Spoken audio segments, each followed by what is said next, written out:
आप दोनों पहले कब मिले थे लाइफ में? 2009 में कॉमेडी सर्कस। जब मैं ये लकड़ी हुआ करता था और मैं गोनी हुआ करती थी सच में।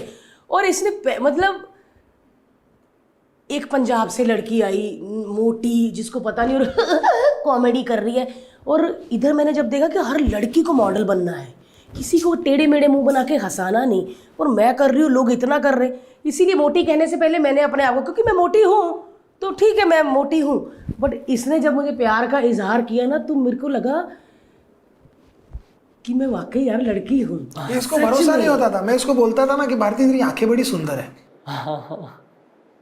तो ये नहीं बोलती थी। मेरे को बस ये था कि यार ये बहुत अच्छी है, और मैंने बोला चाहे हम दोस्त रहे या वो रहे, मैं इसको ना हर्ट नहीं करूंगा क्योंकि बहुत प्योर सोल है, मैं नहीं दुख नहीं दे सकता। मेरी खुद की एक थियरी है कि जब आप अपने लाइफ के कोई स्पेशल इंसान से पहली बार मिल रहे हो ना, जो आगे जाकर स्पेशल इंसान बनने वाला है, उस पहली मुलाकात में कुछ हो जाता है। कुछ फील होता है कि हाँ इस इंसान के साथ ना कनेक्शन बैठेगी। ये मेरे साथ हमेशा, वो दोस्त हो सकता है, बिजनेस पार्टनर हो सकता है, रोमांटिक पार्टनर हो सकता है। तो आप दोनों के लिए वो क्या था, पहली फीलिंग क्या थी? पहली फीलिंग याद है जब एकदम पहली बार मिले थे? फर्स्ट मुलाकात तो याद है, मैं स्क्रिप्ट सुना रहा था जब ये आई है और ये हर्ष आ गया, भारती हर्ष के साथ बैठ के स्क्रिप्ट कर, तो ऐसा होता ना कि इसी का वेट था। बड़ी दीवानी थी मेरी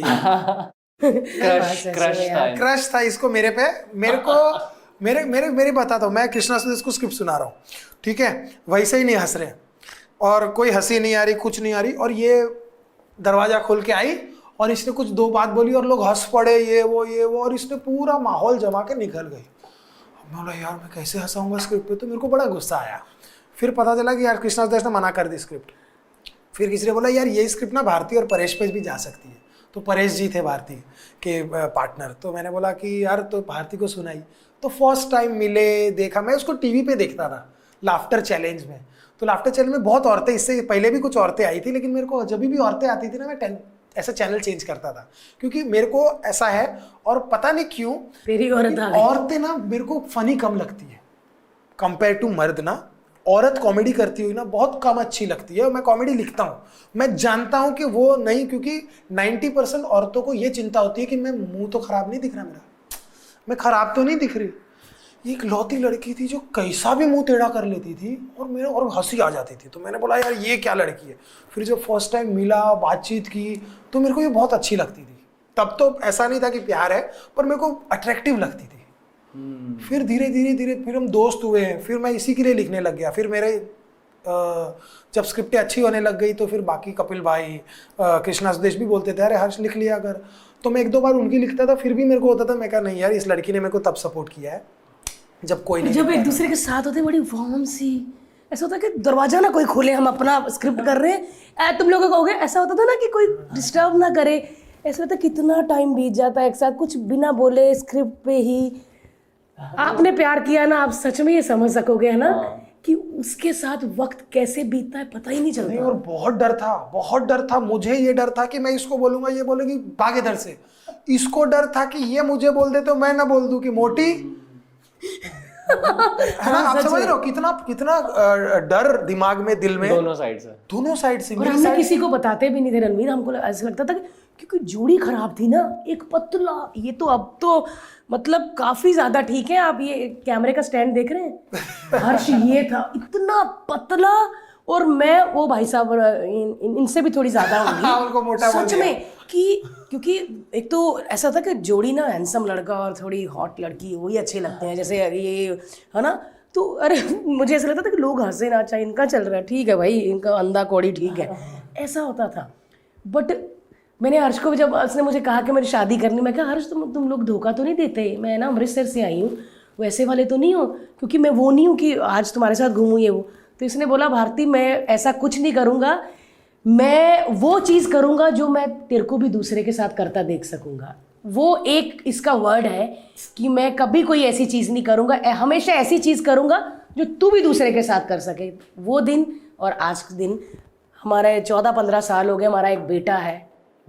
इस बाहर की लड़की या बाहर के लड़के वाली बात कभी हमारे रिलेशन में नहीं आई, और यही बहुत बड़ी बात है, यही बहुत बड़ा रीजन है हमारा साथ काम करते हुए अच्छा चलने का। क्योंकि आप नहीं कर सकते कुछ चीज़ें ना। ऑब्वियसली अभी हम किसी को गलत नहीं बोल सकते, बिकॉज हर एक की ज़िंदगी ऐसी नहीं होती कि सबकी फेरी टेल जैसी हो कि यार प्यार भी हुआ, प्यार भी है, बहुत सारे प्रॉब्लम्स होते हैं। पर कहीं ना कहीं ईमानदारी, वो चाहे काम में हो, चाहे दोस्ती में हो, चाहे शादी में हो, चाहे किसी भी चीज़ में हो, बट वो आप बात समझ चुके हो। जब आपने बोला कि जब वो बोलती है तो मैं चुप रहता हूँ, उसको सुनता हूँ, ये बहुत अच्छी बात है, क्योंकि हर किसी को मौका मिलना चाहिए। आप कब सुनोगे उसको, वो भी आपको सुनती है। और हम दोनों कभी आपने हमको कभी नाचते पार्टियों में देखा, कभी निकलते हुए पर्स के साथ।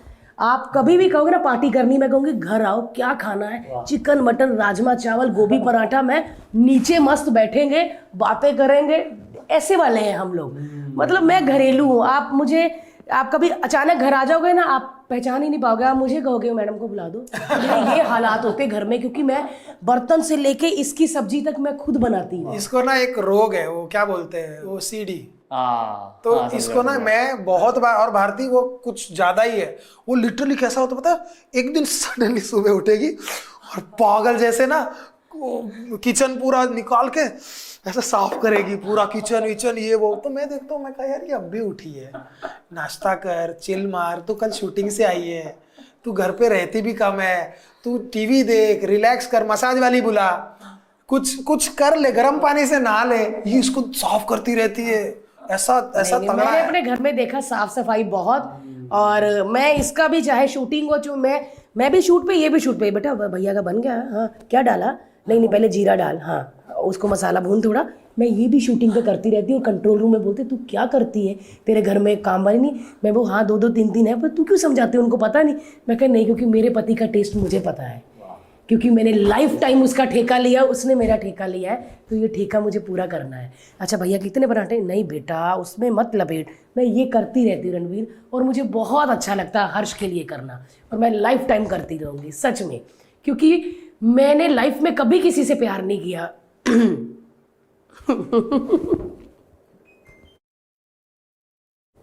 मैंने कभी किसी से प्यार नहीं किया, मैंने सिर्फ इससे किया है। और मुझे इसका हर काम करने में इतना अच्छा लगता है, इतना अच्छा लगता है। और मुझे होता है कि ये बोलता ना क्या बनाया यार तूने, तो मुझे ऐसे लगता है कि यस आज बच्चन साहब के साथ मीटिंग हो गई, मैं ऐसी वाली हूँ। और मैं सच में, इसने बोल दिया यस तो मेरे लिए दुनिया यस, इसने बोल दिया नो तो मेरे लिए दुनिया नो।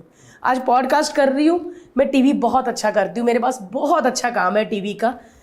एक स्लॉट पे 4-4 शो मिलते हैं मुझे, लेकिन मैं अपनी मर्जी वाली हूँ। लेकिन इसने बोला ये करते, मैंने बोला यूट्यूब कैसे करूँगी, मैं यूट्यूब वाली नहीं हूँ, मैं व्लॉग नहीं बना सकती, मैं अपने आप में कैसे जुड़े, मैं अपने आप को दिखाऊँ सबको, ये वो। लेकिन इसने बोला कर भाई, आगे जाके यही चलना है। ये दिमाग वाला है और मैं मजदूर हूँ। और मैं सच में, हर्ष है तो भारती है, हर्ष नहीं तो भारती भी नहीं। नहीं भारती हर्ष के पहले भी स्टार ही थी, मैं इसको बहुत बार बोलता हूँ। अभी क्या होता है ना, स्टार को ना एक आप चमकाने वाला भी एक होना चाहिए। कई स्टार ना फिर वो गर्दिश में ना ढक जाते बादल से। तो आज अगर मैं 15-16 साल से इंडस्ट्री में हूँ और कहते हैं कि आप लाफ्टर क्वीन हो, कोई आ नहीं सकी लड़की, तो इसकी वजह से सच में ये मेरी बैकबोन है। और इसने हमेशा मुझे स्क्रिप्ट के मामले में, हर चीज़ के मामले में ऐसे रखा, नहीं भारती नहीं, हाँ यस तू जो मैं कभी जाती हूँ ना किसी बड़े आर्टिस्ट के साथ करने कुछ, हर्ष मेरी हालत ख़राब हो रही है, अरे तू जो कर सकती है ना वो कोई नहीं कर सकता, ऐसे 3-4 वर्ड बोल देता ना, मैं वो गाड़ी में सुनती रहती हूँ। और सच में रणवीर वो हो जाता है, वो हो जाता है। एक ऐसा पार्टनर आपको चाहिए माँ बाप के अलावा, जिससे आप हर बात कर सको, और जो आपकी पावर है, तो मेरा पावर हाउस ही है। ये भी आपके बारे में वही कहेंगे। एग्जैक्टली बिकॉज मैं तो इतना मानता हूँ कि मैं ना पहले ना बहुत ऐसा था, क्योंकि आप सोचो ना कि 17 साल 18 साल की उम्र में आपको कॉमेडी सर्कस में लिखने का मौका मिले, और जहाँ आपको महीने के 5-7 हज़ार रुपया चाहिए था, आपको लाख रुपया मिले। सो मैं जब से कमाने लगा हूँ ना, तब से ऊपर वाले ने भाई, मतलब जहां मेरे 10,000 की जरूरत थी, लाख आया। 19 साल का जब मैं हुआ तब 2.5 लाख कमाता था। तो धीरे धीरे जब मैं लास्ट उस कंपनी मैंने छोड़ा, तो मेरी 15-16 लाख रुपए पगार थी। तो और मैं तब जब कंपनी मैंने छोड़ी थी, वो टाइम पे मैं 24 से 25 साल का था। तो मर्सिडीज से ले लो, ऑडी ले लो, बड़ा घर, सब सेट था, कुछ कमी नहीं थी। भारती को मिलके ना मेरे को ऐसा लगता था कि यार ये, इसमें ना कोई प्योरिटी है, कुछ तो है जो मेरे को बांध रहा है। प्लस मैंने भारती को मेहनत करते देखा भाई। हम राइटर ना भाई, रात को 2 घंटा भी लिख दिया, स्क्रिप्ट लिख दी, खत्म हो गई। इसको पूरा दिन 12 घंटा खड़ा रहते हुए देखा, तो मैं जब इसको मेहनत करते देखता था ना, तो मैंने बोला यार ये होती है मेहनत। आज शूट किया 9 बजे, 4 बजे रात को पैकअप किया, 5 बजे इंडियाज गॉट टैलेंट में गई, वहां पे पूरा दिन होस्टिंग किया। अच्छा, होस्टिंग हमको लगता है, मेरे को भी लगता है होस्टिंग है यार, होस्ट आप हेलो एंड वेलकम बोल रहे हो, राजा की लाइफ। भाई वो 12 घंटे ना आपको खड़ा रहना पड़ता है और एक स्टांस में खड़ा रहना पड़ता है कि आप ऐसे खड़े हो, ये वो, तो बॉडी ना कहीं ड्रेन हो जाती है। और मैंने इसको बहुत टाइम तक ऐसा करते हुए देखा। वो धीरे धीरे ना मेरे को बदलती गई। और शायद जब मैं 27-28 साल का हो गया, तब तक तो मेरे को लग गया था कि अभी धंधा करना है भाई, क्रिएटिव धंधा करना है, क्रिएटिव बिजनेस करना है, कोई कपड़ा नहीं बनाना, कोई होटल नहीं खोलनी है। मैं क्रिएटिव आदमी हूँ, मैं यूट्यूब करूँगा, मैं व्लॉग बनाऊँगा, मैं म्यूजिक लेबल खोलूँगा, मैं टीवी शो बनाऊँगा, बट मैं हर 4 काम करूँगा, 400 काम करूँगा, लेकिन अपने दायरे में रहकर। ये जीवन साथी वाला जो एक फैसला होता है ना, एक फैसला आपकी लाइफ बर्बाद कर देता है या लाइफ सुधार देता है।